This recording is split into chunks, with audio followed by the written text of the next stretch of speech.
Alhamdulillah wassalatu wassalamu ala Rasulillah wa ala alihi wa sahbihi wa mawala ba'd. Kita lanjutkan pelajaran kita dalam membaca kitab Thalathatul Usul karya Syekh Muhammad bin Abdul Wahhab rahimahullah. Masih di pembahasan jenis-jenis ibadah. Taib. Kita sudah sebutkan kemarin jenis isti'adah ada 4. Taib. Meminta perlindungan. Cuma di sini kita mau baca keterangan dari Syekh Shalih Fauzan di layar. Taib. Ya, perhatikan. Kata beliau, al-isti'adzatu naw'un min anwa'il ibadah. Jadi, minta tolong atau minta perlindungan adalah salah satu jenis dari jenis-jenis ibadah. La yajuzu an tasta'idza bi ghairillahi azza wa jalla. Ya, la yajuz, tidak boleh engkau beristi'adzah kepada selain Allah Subhanahu wa taala. Apa maksudnya Syekh di sini? Itu pada perkara-perkara gaib yang tidak ada mampu melindungi dirimu dari perkara tersebut kecuali Allah Subhanahu wa taala. Kapan kita beristi'adzah kepada selain Allah, maka itu bentuk kesyirikan. Oleh karena itu kata Syekh, faman ista'adza biqabrin, maka barang siapa yang beristi'adzah dengan kepada penghuni kuburan atau kepada berhala atau kepada siapapun selain Allah, fa innahu yakunu musyrikan asyirkal akbar, maka dia kalau begitu sudah terjatuh dalam kesyirikan, syirik akbar. Ya. Dan ini hati-hati ya, ini hati-hati. Jika misalnya dia mau minta perlindungan dari kejahatan syaitan, jin, ya, yang tidak terlihat, ya, ini tidak boleh dia serahkan kepada selain Allah. Minta perlindungannya kepada Allah Subhanahu wa taala sama. Karena ini tidak kelihatan. Berbeda seperti yang kita contohkan kemarin. Dia dikejar oleh begal, oleh penjahat, perampok misalnya, dia pergi berlindung di rumahnya masyarakat. Itu tidak apa-apa. Kelihatan. Ya. Ada pencurinya, ada perangnya, ya, samurainya, ada pateknya, busurnya, jelas lari. Ya, hampir ketawa-ketawa ya, lari. Ketawa-ketawa di busur. Nah, minta perlindungan kepada masyarakat sekitar. Langsung masuk rumahnya. Ini hukumnya boleh, bahkan hukumnya wajib bagi yang dimintai perlindungan untuk melindungi, wajib, karena ini dia mau lari dari kejahatannya orang zalim. Kalau dalam perkara-perkara yang seperti yang saya sebutkan, kita sebutkan bahwasanya kejahatan jin, ya, bahaya dari jin, tukang sihir dan yang lainnya, tidak boleh dia berlindung kepada selain Allah, karena hanya Allah yang mampu. Oleh karena itu di dalam surah Al-Baqarah, Allah Subhanahu wa taala berfirman ketika menjelaskan tentang ujian, ya, kepada Bani Israel, diturunkannya 2 malaikat, Harut dan Marut, ya, untuk menguji mereka dengan ilmu sihir. Ya, setiap kali ada yang mau belajar sihir kepada Harut dan Marut diingatkan, ya, kami ini hanya fitnah. Fala takfur, maka jangan kau kafir. Di sini diambil pendalian hukum mempelajari sihir adalah kekafiran. Ya. Dan disebutkan di situ Allah Subhanahu wa taala berfirman, "Wa ma hum bidarrina bihi min ahadin illa biidznillah." Dan mereka tukang-tukang sihir, ya, dukun-dukun dan semisalnya itu tidak bisa memberikan madarat, bahaya sedikit pun bentuk bahayanya. Ya, siapapun tukang sihirnya. Ya. Min ahadin, kepada siapapun targetnya. Karena semuanya nakirah. Dorrin, tidak ada alif lam, nakirah. Dalam susunan penafian, wa mahum, penafian, wa mahum bidarrina bihi min ahadin. Jadi madaratnya sekecil apapun, ya, tukang sihirnya siapapun, mau dari daerah mana, kemudian min ahadin, kemudian targetnya siapapun. Tidak bisa mereka memberikan madarat dalam bentuk apapun, sekecil apapun, illa biidznillah, kecuali dengan izin Allah. Jadi kalau kita mau selamat dari sihir, dari kejahatan jin, seharusnya tidak boleh kita minta perlindungan kepada selain Allah Subhanahu wa taala, kesyirikan. Ya. Oleh karena itu dibawakan surah Al-Jin ayat 6. Wa annahu kana rijalun minal insi ya'udzuna birijalin minal jins fazaduhum rahaqa.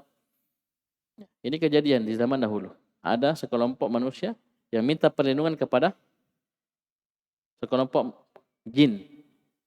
Ya. Bisa dipahami? Dan ini yang saya mau sebutkan. Ucapan dari Syekh, perhatikan keterangan.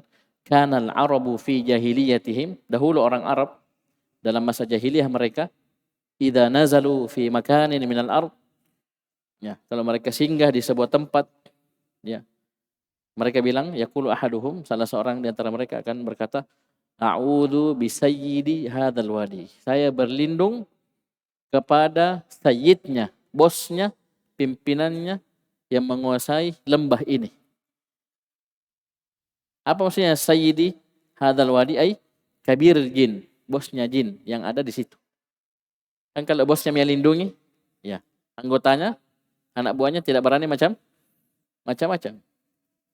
Yasta'idzu bihi min syarri sufa'i qaumi. Dia minta perlindungan kepada bosnya jin tersebut, sayyidnya lembah ini, dari orang-orang bodohnya dari kaumnya yang tidak tahu. Ya, maksudnya dia tidak tahu, dia ganggu, minta perlindungan. Maka alhamdulillah syariat Islam datang Nabi SAW ada syariat, ya, yang menghilangkan syariat tersebut, adanya kebiasaan kesyirikan tersebut. Faqala Nabi sallallahu alaihi wasallam mubtilan lidzalika wa mubayyinan lima yushra'u badaluhu.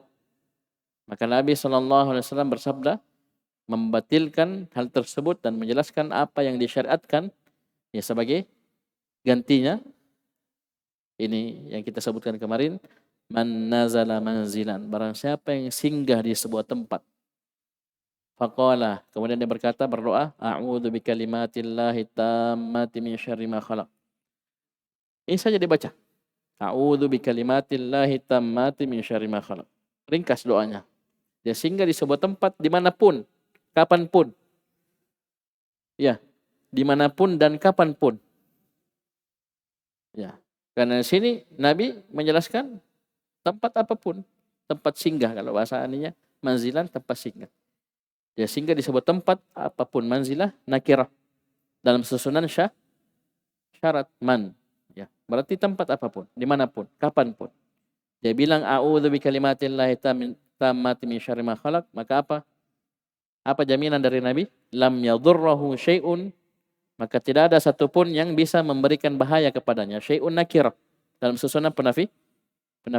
Syai'un nakirah dalam susunan penafian. Lam yadhurruhu syai'un, tidak ada satupun yang bisa memberikan dia bahaya madarat. Hatta yartahila min manzilihi dzalik, sampai dia berpindah, bergeser, pergi dari tempat singgahnya tersebut.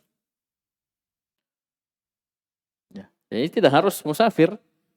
Tidak harus, ya. Walaupun ini ketika safar ini lebih, ya, lebih harus lagi, karena ini dalam kondisi mereka melakukan perjalanan, mereka singgah di sebuah lembah, mau istirahat, mau bermalam. Nah, teriak mereka. Ini disebutkan dalam riwayat yang lain, teriak.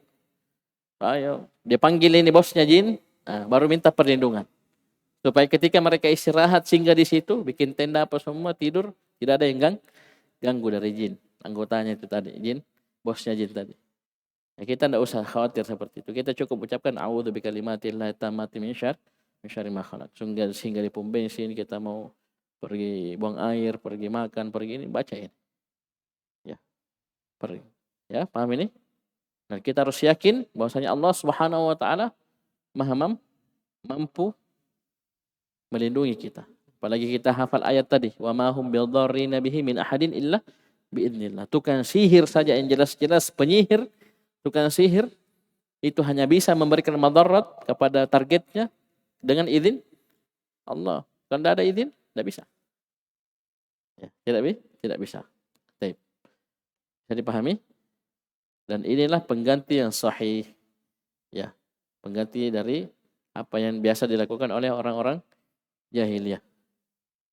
Dan di sini beliau menafsirkan dua surah. Ya. Dua surah.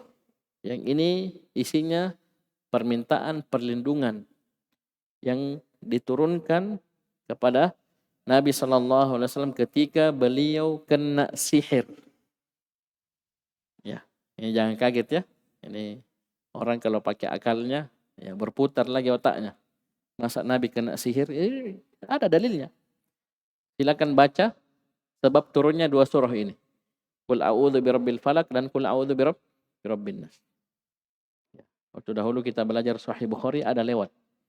Ya, disebutkan di Sahih Bukhari atau kalau Sahih Muslim. Ya. Ini kisah Nabi SAW terkena ya sihir. Itu pun tidak berpengaruh membahayakan wahyu yang turun kepada beliau, aman. Tidak ada masalah wahyu Al-Quran, sabda Nabi SAW ini tidak ada masalah. Beliau cuma ada lupa sebagian kejadian. Itu coba lihat. Kalau kita mungkin kena, wah sudah tidak tahu. Allahul musta'an, bagaimana mungkin kita kalau kena seperti ini. Ini beliau cuma lupa. Ada sesuatu yang beliau lupa. Ternyata beliau kena sihir dari orang Yahudi. Labid ibn La'asam. Ya, itu ada buhul-buhulnya apa semua lengkap. Sampai diturunkan 2 orang malaikat. Ya, meruqyah Nabi SAW. Turunlah surah ini. Maksudnya apa? Kalau kita tahu sababun nuzulnya ini berarti 2 surah ini betul-betul punya ya kekhususan luar biasa. Dalam masalah perlindungan dari bahaya, ini 2 surah ini luar biasa. Qul a'udzu birabbil falaq dan qul a'udzu birabbin nas. Dan antum bisa baca keterangan dari Syekh Shalih Fauzan, tafsirnya. Tafsir dari 2 surah ini. Yang pertama surah Al-Falaq, ya, qul a'udzu birabbil falaq min syarri ma khalaq. Ini saja min syarri ma khalaq. Apa kata Syekh? Yashmalu syarra jami'al makhluqat. Ini saja ya, kita berlindung kepada Rabbul Falak. Ya, Rabbnya waktu subuh dari kejelekan seluruh makhluk tanpa terkecuali. Paham ini? Ini sudah luar biasa. Ini baru 1 ayat. Wa min syarri ghasikin idza waqab. Wa min syarri nafasat. Nafasat itu kan sihir. Wa min syarri hasidin idza hasad. Dan kejelekannya orang yang hasad, iri, dengki. Dan iri dengki ini ada kaitannya dengan sihir. Kenapa? Biasanya kalau ada orang iri, dengki, datangi tukang sihir. Itu. Masa saya lebih lama kerja di sini, dia yang dulu naik pangkat. Datang ke dukun, tukang sihir itu. Ya, biar dia mampus. Nah, naudzubillah. Bisa dipahami ini? Ya. Jadi antara hasad itu mengerikan. Ya, kadang dia datang ke tukang sihir, kadang datang ke penjahat suruh bunuh. Ya. Ini min syarri hasidin idza hasad, dari kejelekan orang yang hasad dari apa ketika dia hasad. Kemudian qul a'udzu birabbin nas, malikin nas, ilahin nas, min syarril waswasil khannas. Siapa al-waswas al-khannas? Syaitan. Disebutkan. Jadi antum yang punya syarah baca tafsirnya Syekh Shalih Al-Fauzan berkenaan dengan qul a'udzu birabbil falaq dan qul a'udzu birabbin nas. 2 surah beliau tafsirkan. Ya. Ini gosik ya, ditafsirkan taib nafasat ya, sihir ahlihi. Taib. Bisa dipahami? Ini orang yang hasad, apa definisinya orang hasad? Alladzi yatamanna zawalan ni'mati 'anil ghair. Orang yang menginginkan, berangan-angan hilangnya nikmat dari orang lain. Ini tafsir beliau, Masya Allah, bagus sekali. Jadi antum baca di syarah. Antum baca di syarahnya. Baik, sekian. Subhanakallahumma hamdik. Asyhadu an la ilaha illa anta. Astaghfiruka wa atubu ilaik.